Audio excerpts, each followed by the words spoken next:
हम आपको केजरीवाल जी का ये लुक दिखा देते हैं। देखिए, बड़ी स्क्रीन पर आप देखिए, केजरीवाल जी जब जाते हैं किसी भी सार्वजनिक स्थान पर जहां उन्हें पता है कि लोग देखेंगे, फोटो खींचेंगी, तो कैसे जाते हैं। देखिए, ये केजरीवाल का रूप है जनता के लिए, जहां वो इस तरह की चप्पल पहनकर जाते हैं, आम जनता की तरह दिखते हैं।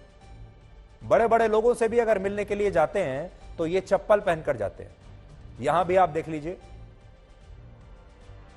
चप्पल पहनी हुई है, एक एक्स्ट्रा लार्ज कमीज पहनी हुई है और एक पैंट पहनी हुई है, और जेब में रखते हैं एक सस्ता सा पेन, जिससे ऐसा लगे कि वो दिल्ली में रहने वाले किसी आम व्यक्ति के जैसे ही है, उनके जैसे ही हैं। तो दिल्ली की जनता भी उनके इस लुक को देखकर बड़ी खुश होती है और सोचती है कि देखिए, पहली बार ऐसा मुख्यमंत्री आया है जो हमारी तरह रहता है, बिल्कुल आम आदमी की तरह रहता है। लेकिन वो ये नहीं जानते कि ये लुक कैमरे के लिए है, ये लुक जनता के लिए है, और यही लुक में जब वो वापस अपने घर में जाते हैं जहां जनता को जाने का मौका नहीं मिलता, तो वो घर इतना शानदार है, इतना आलीशान है कि उसमें केजरीवाल जी ने 45 करोड़ रुपए खर्च कर दिए। आपको क्या लगता है कि केजरीवाल जी जूता अफोर्ड नहीं कर सकते? आपको क्या लगता है वो जूता नहीं पहन सकते, वो अच्छे कपड़े नहीं पहन सकते, वो 50 या 100 रुपए का एक पेन नहीं रख सकते? क्या लगता है आपको? क्या वो 500 रुपए की कमीज नहीं पहन सकते? लेकिन यहां आप जब उनकी तस्वीरें देखेंगे तो आपको लगेगा कि हां, नहीं अफोर्ड कर सकते। ना तो उनके पास जूते हैं, ना उनके पास कपड़े हैं, और वो एक गरीब आदमी की तरह रहते हैं। पर जब आप उनका घर देखेंगे तो आप हैरान रह जाएंगे कि यही गरीब आदमी 50 करोड़ रुपए के घर में रहता है। यही गरीब आदमी को अपने घर में करोड़ों रुपए के पर्दे चाहिए। 1 करोड़ रुपए के तो इस गरीब आदमी के घर में रेशमी पर्दे लगे हुए हैं, 6 करोड़ रुपए के मार्बल लगे हुए हैं।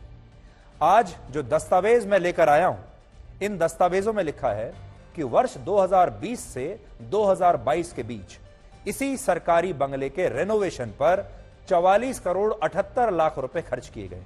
यह वो समय था जब पूरे देश में कोविड फैला हुआ था, लोग मर रहे थे, लोग ऑक्सीजन ढूंढ रहे थे, उन्हीं के राज्य में ऑक्सीजन नहीं मिल रहा था, बेड नहीं मिल रहे थे, लोग संघर्ष कर रहे थे। कितने परिवार उजड़ गए, कितने परिवारों की रोजी रोटी उजड़ गई, कितने लोगों की नौकरियां चली गई, कितने लोग उस जमाने में, आपको याद होगा, जो मजदूर हैं वो सड़कों पर पलायन कर रहे थे, हजारों की संख्या में, लाखों की संख्या में भूखे पेट दिल्ली से पैदल ही चल पड़े थे।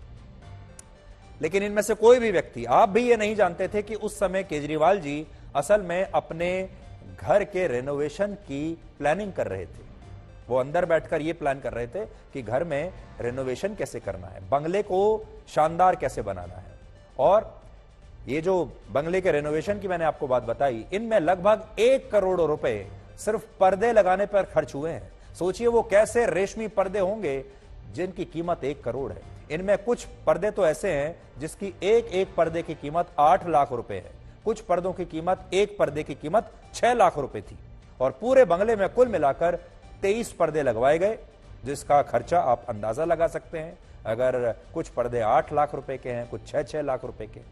इसके अलावा इंटीरियर डेकोरेशन पर कुल मिलाकर 11 करोड़ 30 लाख रुपए खर्च हुए। बंगले में जो मार्बल लगाया गया वो वियतनाम से मंगवाया गया था, और पूरे बंगले में स्टोन और मार्बल की फ्लोरिंग पर कुल मिलाकर 6 करोड़ रुपए खर्च किए गए। इसके अलावा इलेक्ट्रिकल फिटिंग्स और दूसरे अप्लायंसेस पर 2 crore 58 lakh, fire fighting system पर 2 करोड़ 85 लाख, वार्डरोब पर 1 करोड़ 41 लाख, किचन अप्लायंसेस पर 1 करोड़ 10 लाख रुपए खर्च किए गए थे। ये हैं केजरीवाल जी, जो आम लोगों की तरह रहते हैं, जिन्हें आप सार्वजनिक मंचों पर चप्पल पहने हुए देखते हैं, 5-10 रुपए का पेन जेब में रखे हुए देखते हैं, सस्ते कपड़े पहने हुए देखते हैं, जो आम जनता की बात करते हैं।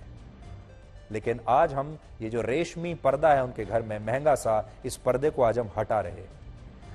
आज जब हमारी टीम अरविंद केजरीवाल के इसी सरकारी बंगले पर पहुंची तो हमें पता चला कि केजरीवाल जी का यह बंगला 1 एकड़ की जमीन पर फैला हुआ है, 1 एकड़। लेकिन वहां इसके अलावा 20 और सरकारी बंगले हैं, जिनमें से 12 सरकारी बंगलों को अरविंद केजरीवाल के बंगले में मिलाने के लिए अब इन्हें तोड़ा जा रहा है, और इनमें से 4 बंगले अब तक तोड़े भी जा चुके हैं।